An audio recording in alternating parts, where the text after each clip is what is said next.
Good morning. Good day. We are on what page are we? We're on page Reish Yud Tes, right? Or, no. Page Reish Yud Tes, in the middle of the page. Yeah. And we're learning here about the criteria, very, very important, the criteria for giving admonishment, which is Musar Tochacha. And the first thing that Ebbe said is that you have to do it by not embarrassing a person. That's a given. If in any way you embarrass the person in public or in any other way, then it's not acceptable. Another thing that he said in the parentheses on the previous page on Reish Yud Ches. Then he said that at the time when you give the admonishment, you need to notify the person, make them aware of the magnitude of the transgression. If the person doesn't know why it's considered sinful or a sin or a transgression, the person won't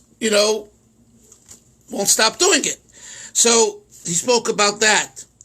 Then he spoke about the idea, going on to Reish Yud Tes, that the person giving the Musar has to put himself into the shoes of the person who he's giving a Musar to. In English, there's a word sympathy and a word empathy, 2 words. Here we're talking about empathy. Empathy means not only are you standing here and he's standing there and you're shooting at him, which in that equation, it's not really an acceptable equation for Musar, because who promoted you to be a Musar sayer? And we see that even Zechariah Hanavi, what a great man, and he had really great yichus, and he had a great pedigree, and he was a rabbi, and he was a judge, and he was a Kohen, and the son of a Kohen Gadol, all kinds of wonderful accolades and true gifts. Nevertheless, he became pompous, and he took the prophecy that God gave him in the wrong direction. What do you mean the wrong direction? He spoke with arrogance. He spoke with gaiva. So although he was a great man, but when you speak with gaiva, you're not really in the position of giving musar. Because... Did he do tshuva? What? Did Zechariah do tshuva? No, they killed, and he got killed. He was killed afterwards. And that was a punishment, good morning, Yehuda. That was a punishment for his arrogance, which is, which is a very important lesson, a very deep lesson from Tanakh. This is not Gemara, not Chassidus, but it's Tanakh, Ksuvim.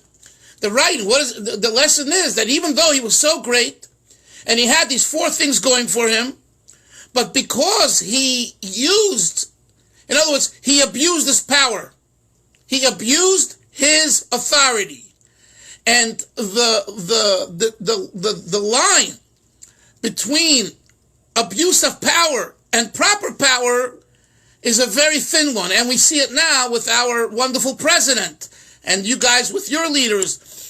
I mean to say is that it's so, the greater you are, the more you have this taiva for authority and leadership. And I'm the boss, and I'm going to tell you how it is, and it's my way or the highway. Well, from the Torah's perspective, that's not acceptable. So therefore, Zechariah Navi was punished, and he did not feel the pain, ultimately, of the Jewish people who were in great pain. Yes, they were transgressing, there were sins, but you need to understand their pain. And that's what the Rebbe is making the point to Yehuda. We're learning all about criticism. Who and how do we give constructive criticism? And criticism, I didn't get a chance to really elaborate on this, and I won't take much time now, but briefly, criticism is probably, if not the number 1 thing, but it's up there, that breaks up relationships. Employer and employee, children and parents, friends, spouses, we do you know how many people do you know that don't give criticism? Everyone gives criticism. And everyone will tell you, oh, I love you, I care for you, it's for your best. Well, are you fulfilling these criteria here? Are you being empathetic with the person? Are you putting yourself in their shoes, feeling their pain? And that's the way you build your constructive criticism. And when you build your criticism based on that, it's a very different criticism. It's not the same criticism. It's the feeling of I'm out to get you, or aha, is lost. I told you the story. I'll just tell you to you again briefly. When the holy one of the Gerrer Rebbes was a young boy, so he stayed up with his chavrusa and they were learning half a night, all night, very late. And in the morning, the grandfather came in and said, "Get up, get up, get up! Why are you sleeping? It's Krishma. It's time to say Shema." And he scolded him heavily. And the grandson didn't say anything. So after he left the room, so his friend, the chavrusa, who was sleeping nearby, said, "Why didn't you tell your grandfather that we went to sleep at 4 a.m.? So we got up instead of 7:30, or whatever, 8:30, whatever it was. And yes, and it's getting late for Krishma. But we weren't playing cards. We weren't, running around in Vegas, and we were whatever else, in the bars in Tel Aviv. We were learning Torah." So he said like this to his chavrusa: "When my grandfather gives me musar, I don't hear musar. I hear a lot of sweetness and honey, and I say to myself, grandfather, give me more and more and more." If I would have answered him and told him, "Grandfather, I'm sorry, but we were up so late," the grandfather would have said, "Excuse me, I'm sorry for criticizing you," and he would have left the room, and that's it. This way he had more of a chance to hear from his grandfather. So it's the attitude. When do people feel and resent criticism? What's so funny? When do people feel... I said it never worked with my kids. Well, listen to what I'm saying. When do people feel and resent criticism? When they sense you have an agenda, I have an agenda, we have an agenda. And when they sense we have any agenda, it backfires. But when you feel that it's coming from real love and concern, they'll actually say, "I want to hear more and more." Right? Two spouses that don't have any arguments are not really in love. You have to have disagreements. Do you know any two people that are alike? It can't be. But the issue is how to work out those disagreements, to work them out. I tell my kids to clean their room. What? Clean your room. I tell my kids to always clean their room. Right, but I do that too. But if you heard the way, for example, the way my wife says clean the room is a very different way. It's a very different way, and it's much more, I see it daily for 30 years. It's much more received much better, because she has a much more refined and sensitive way of saying clean the room. That's the way it is. I see it with my own eyes. And I don't mean bad when I say clean the room or when you say clean the room, but clean the room. That the language, the wording, the sound of the voice, clean the room. What does it sound like? Is you better do it my way, or you're not good enough if you don't clean your room. It ain't working. It's not going to work. That's a criticism that's doomed to failure. So the Rebbe says here that in order to another criteria, this is only one of the few criteria that he mentions here, but another criteria for success with constructive criticism, for criticism to be constructive and not destructive, is empathy. Really putting yourself into the other person's shoes. And the more I think about this and the more we should think about it, you'll see it's so true. Because if you feel the other person's pain and where the other person's coming from, even when they're doing something wrong and you want to talk to them about it, it's going to be a whole conversation of love, not a conversation of anger, not a conversation I'm better than you, not a conversation you're a sinner. You understand? This is not when we learned before. The Gemara says, the Torah says, scold shall you scold your friend. And the Gemara says, you're obligated to do that, even to hakor, even to the point if you're going to get hit, right? The guy says, Yoni, stop already, or I'm going to slug you. Shut up. Be quiet. And you see he's turning colors, and he's getting ready, and he's going to slug you. He is going to slug you, right? So the Gemara says you should allow yourself to be slugged if you know he's doing something wrong, and you need to give him criticism. That's right. Now, the interpretation of that Gemara means not that you're saying it with anger, because if you're saying it with anger, your criticism is not justified, and then he's allowed to slug you, and you should be slugged, because you are arrogant, and you're being vicious, and you're being mean. When you're not that way, and you mean his best, and he's getting irritated, but he's getting irritated, it's like you've put him into a corner. You've boxed him into a corner where you've proven to him that hi Moshe, welcome back. So you put him into a corner, and it's uncomfortable. But if he sees that you're coming from love, it's a whole different relationship. It's a whole different relationship. And that is very, very important. Very important. So we talk about children.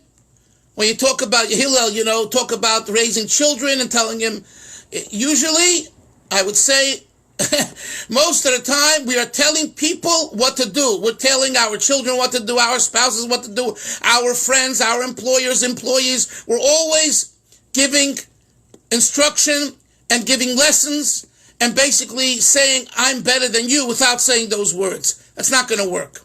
Especially today's youth, it's not going to work for sure.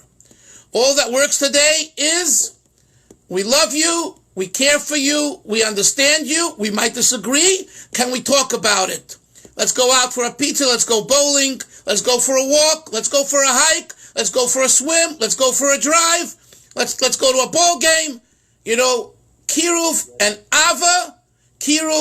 Ava, I saw this when I was an older, young adult, when I took boys from the yeshiva who were younger, some of which you might even know, because they became speakers and all that, and, they were wobbling in various ways with their Judaism and their, v'chuliv, etc.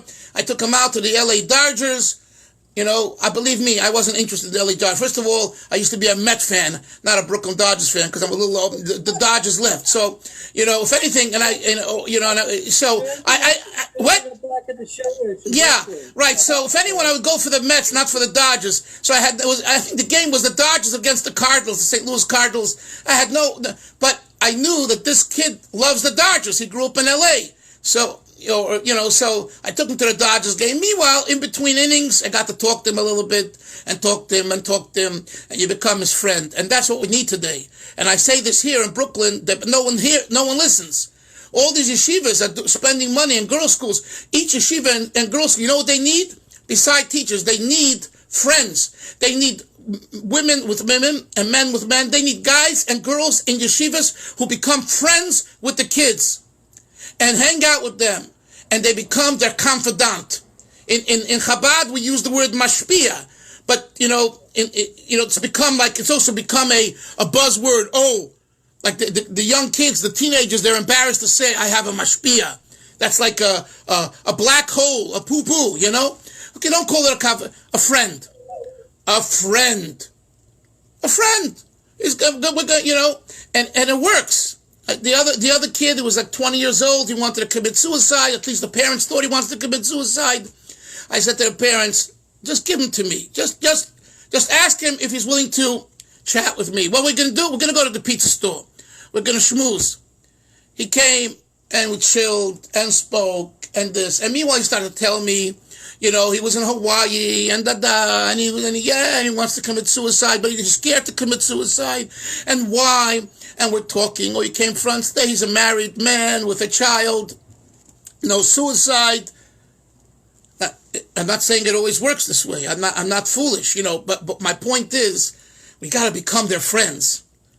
And you should know, sometimes it's easier to be the other person's child's friend than your own son or daughter's friend.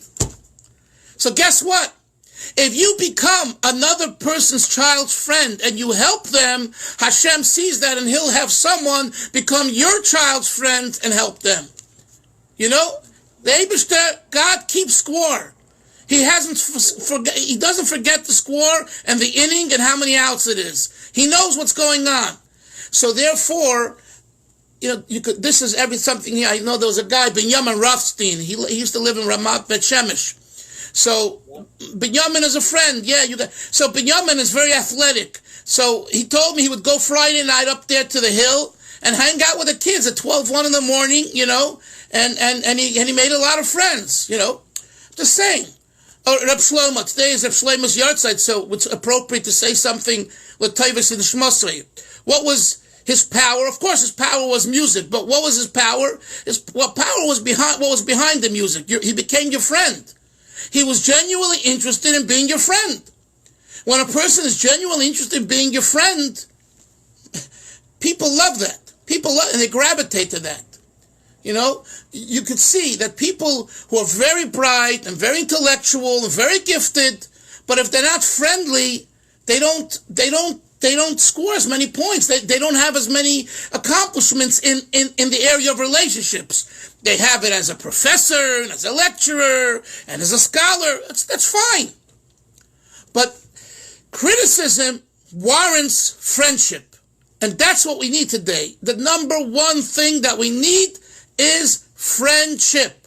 And friendship means let's just go have a pizza or a sandwich or a ball game. Just let's be friends. Let's sit on the porch and talk. And yes, it takes time. And, some people say, well, I have to go learn and I have to go this and I have to do that. But here you're saving a life.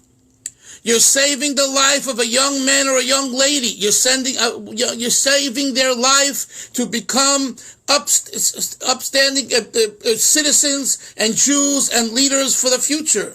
So your investment to them is valuable. And everyone here, every one of you, myself, all of us, we can do this and we need to do this. When you have an opportunity to meet a young person, say hello, what's going on? Let's talk.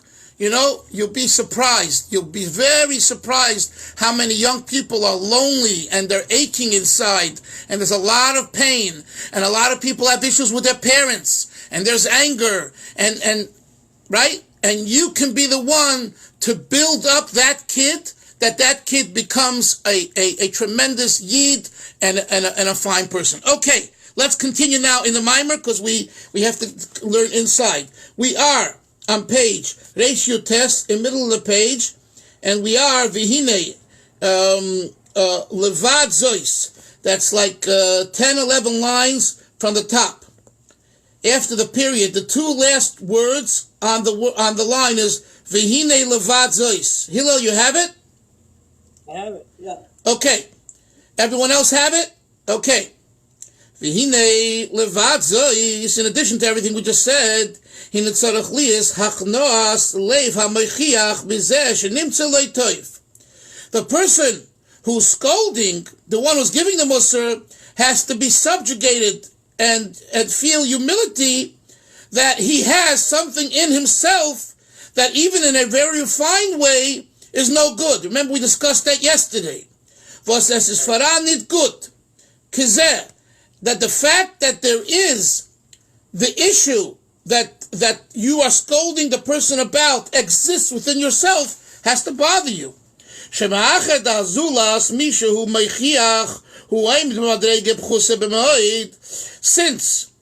the zulas, the person who is the mochiach, he's at this level, which is a low level.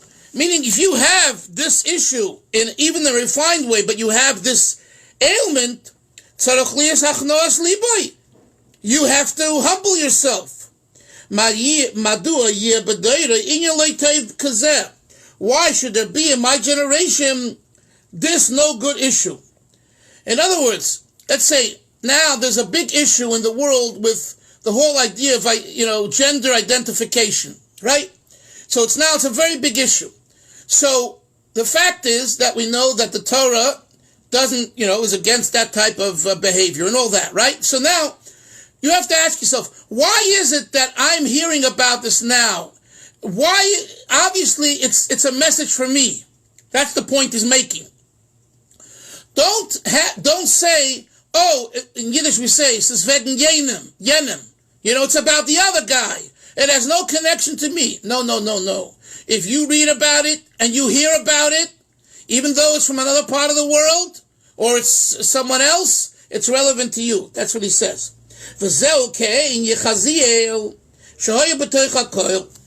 Remember, his Zechariah's, I think, grandson or son, Yechaziel, he was amongst the congregation, the community, but the Hishra Atzmul Akol, he made himself similar, equal to the rest of the congregation. The Vadai Dover, surely Asher Yechaziel, Hoya Gavoya Yosef Ben Arech Klal Umas Ha'amoinam. Surely Yechaziel was much greater than the rest of the nation. Nevertheless, Yechaziel didn't boast and brag and didn't feel, like I told you, Arash Kabahag. I'm a big, you know who I am, Rabbi so-and-so. You know who I am, Rabbi so-and-so, Mr. so-and-so. He didn't have that attitude.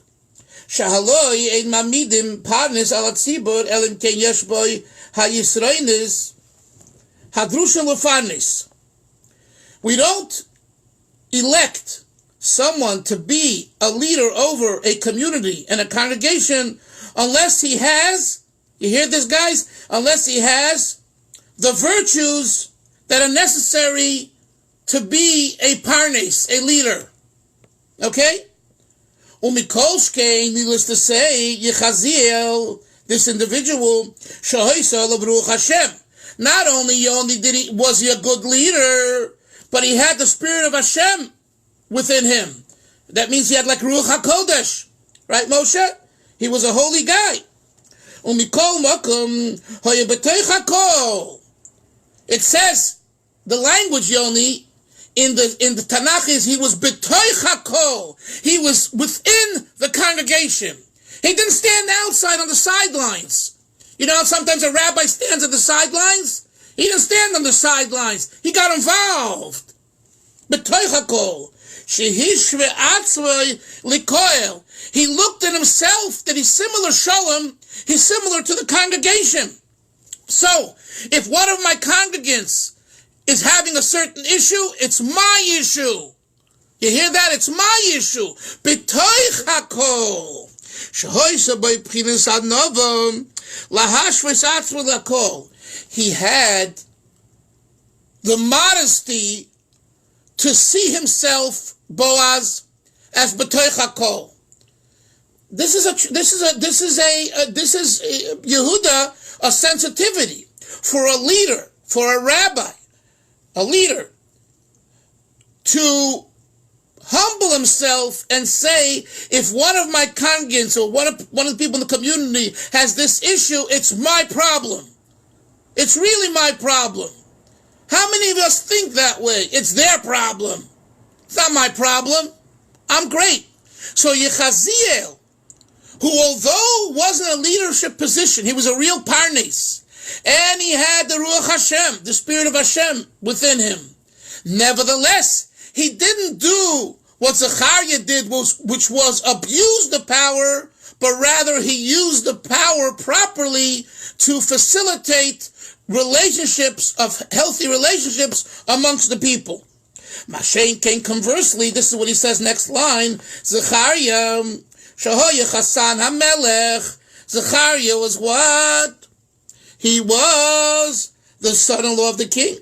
V'koyin Gadol.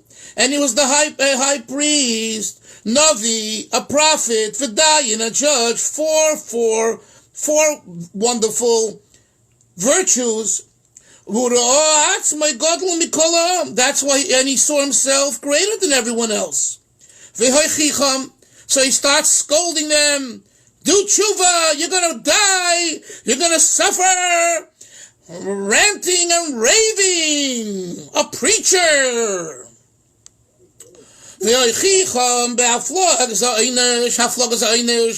And he gets up there and he says, you guys are gonna, if you continue your ways, you're gonna burn in hell. And you'll have not to eat, and you're gonna eat your kids' meat, because it says so in the Teichacha. And he goes on ranting and raving and preaching with all kinds of fire and brimstone, thinking that's the way he's gonna get the people to do tshuva. So the Rebbe says, the Frierdiker Rebbe says here in the Maamar, look at the difference between Yechaziel and Zechariah. Hillel, this is very important and very beautiful. Yechaziel used power, authority, dominion, sarada, in a healthy way. In the fact that it says he was b'toich hakol. He was together with the people. He humbled himself to the point where he said, I'm one of you guys. And if you're suffering, I'm suffering. If you're in trouble, I'm in trouble. Boaz, but Zechariah, no, it's your issue. And I'm going to tell you what you're doing wrong. And I'm going to tell you how to do tshuva. And if not, you're going to burn. What happens to him? Boom! Out the door you go, up to heaven. Next. You're in no position to espousing this type of, Hashem did not appoint you as a rabbi, as a leader. And I want to tell you guys just, I heard this from the Rebbe in the 80s against certain leaders and rabbis in a neighborhood that's not too far from you called Bnei Brak. Okay? Where once a talk was given and they said that the reason the Holocaust came was because of the assimilation in Europe. And boy, did the Rebbe take that apart. It was the mid-80s. And the Rebbe said the Chassam Sofer, the holy Chassam Sofer rules that any person that passed on in the Holocaust or the Inquisition or anything like that is a kadosh, is a holy person, right? Mesiras Nefesh, Kiddush Hashem. So how can you say that he died because he was a sinner, because of the sins of the generation? And by the way, I heard that the previous Rebbe, the author of our Maamar, said the same thing to the Satmar Rav, Rabbi Yoel Teitelbaum, in the late 1940s. He saw the Rebbe towards 48, 49, one of those years, and he said something similar. And you know the previous Rebbe said to him, Yoni, mach nicht Gott gerecht. Don't justify God. We don't understand him, and it's all from God. But don't go and start finding justification to what happened in the Holocaust. The Rebbe over here in this Maamar is saying the same thing, really, when it comes to criticism. You don't become kind of God and play God. You let God play himself. He's doing a good job at it, okay? Right? I always say, I would never write a book if I were God. I don't want to be God. I don't want that responsibility. What a responsibility. You, Hashem, you're big enough and great enough, awesome enough. You deal with it. I'm a little person. I got to take care of my issues and our issues together. The point being that Yechaziel, he was b'toich hakol, Mashenk Zechariah wasn't. Let's continue inside. And he says, Dehine, zeh sheloi kol latzvoi teicham. The fact that Zechariah didn't include himself amongst the people, it's not such a grave sin. We find a similar issue with Moshe. He scolded the Jews, and he didn't include himself with Moshe, with the Jews. So therefore the Rebbe says, that, that's an issue, but it's not the real grave issue why Zechariah was punished. The real reason why Zechariah was punished and the grave transgression that he did, it's that he spoke so vastly and so elaborately about the punishment. He emphasized the fire and brimstone. You see, And it sounded like it wasn't relevant to him, the pain, the tsar,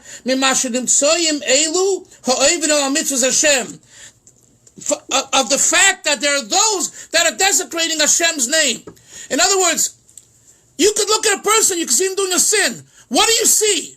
You see a sinner, or you see a person who unfortunately has this issue and can't control himself. And you see the pain, and you relate and you empathize with the pain. And the Rebbe says, this is what Zechariah didn't pick up on. And that's the main reason why he was punished. Because as a leader, guys, as you have to have the mindset. You were given a power of leadership and authority. Smell the coffee. Realize what's going on here. What's going on here? The guy's in pain. So what are you scolding him for? You're scolding him. How are you scolding him? He's in pain. Relate to the pain. That's what he says. Let's go further.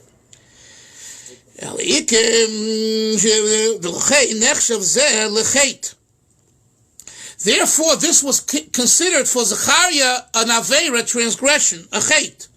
Leish godel kazeh, for such a great person, k'may Zechariah shey godel ader.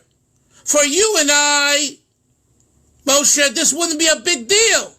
But for a leader, not to feel the pain of the people, that's a very big dent, a very big blemish. It's a very big transgression. Because a leader must find within himself that he is he's grasped, he's part of the generation, and if the generation is sinning in a certain area, it's his problem as well.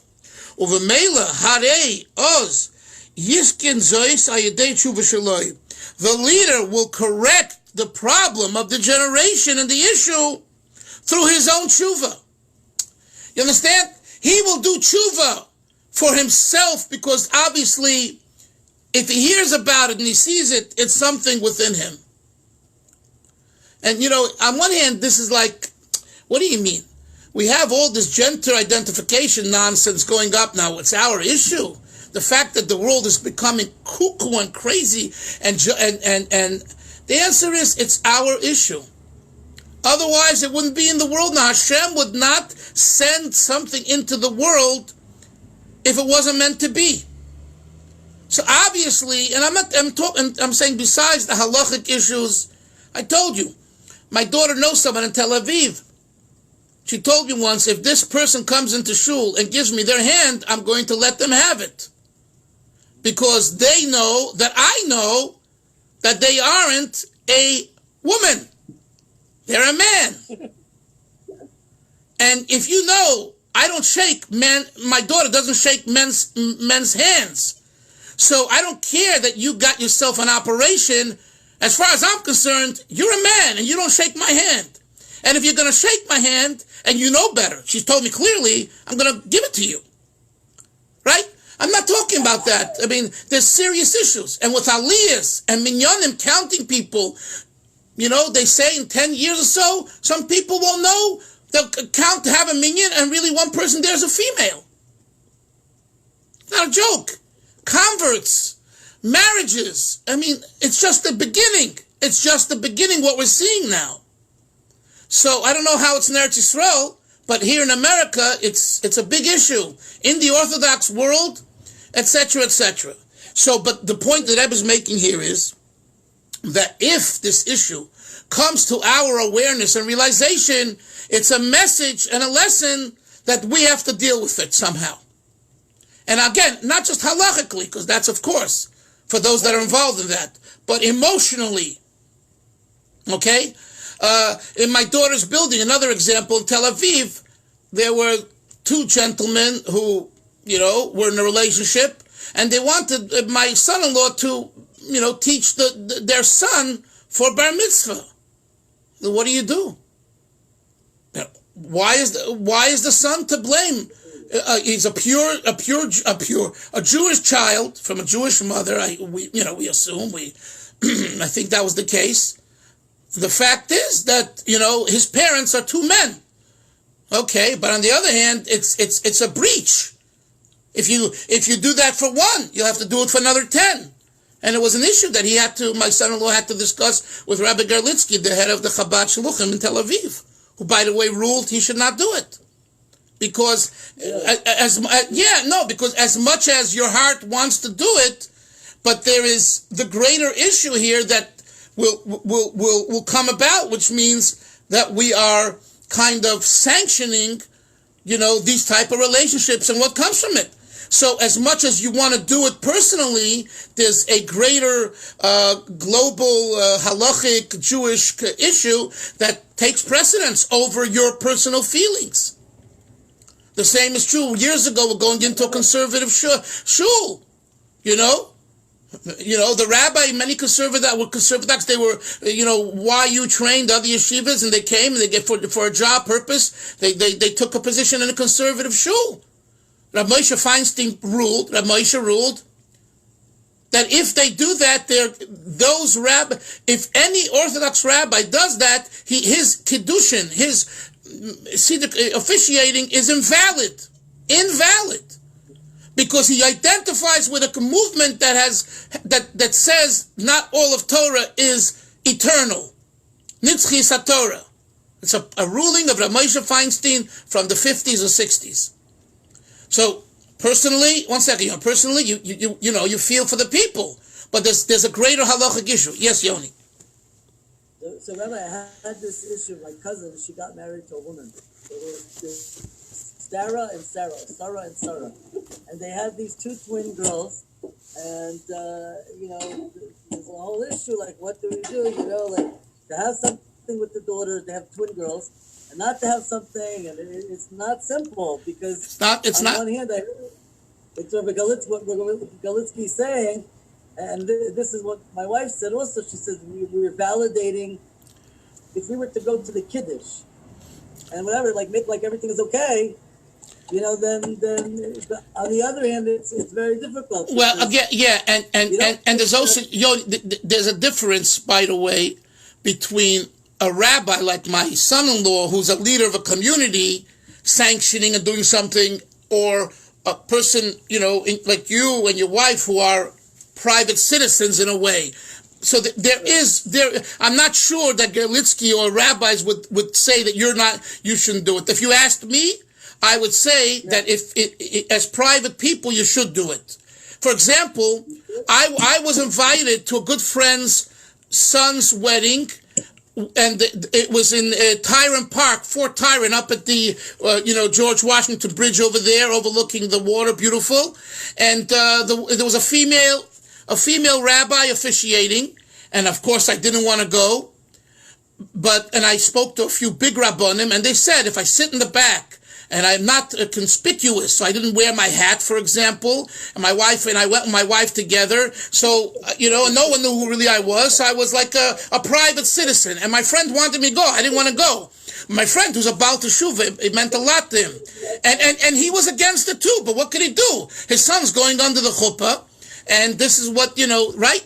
My point being that all of these things have to be taken into consideration, so I wouldn't necessarily, dismiss, the fact that if there's something you and your wife and your family can contribute spiritually and Torah-wise, you think by participating, and it's in a private kind of setting, you're not coming there as, the gabbai of the Karlbach Shul. You're coming there as a relative, and all that, or whatever.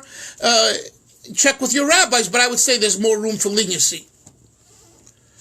Guys, have a great Shabbos. It's Shabbos Vayera. I'm going to the Ohel. I'm leading a Shabbaton at the Ohel. I'll have you all in mind. Sei gesund and only good things.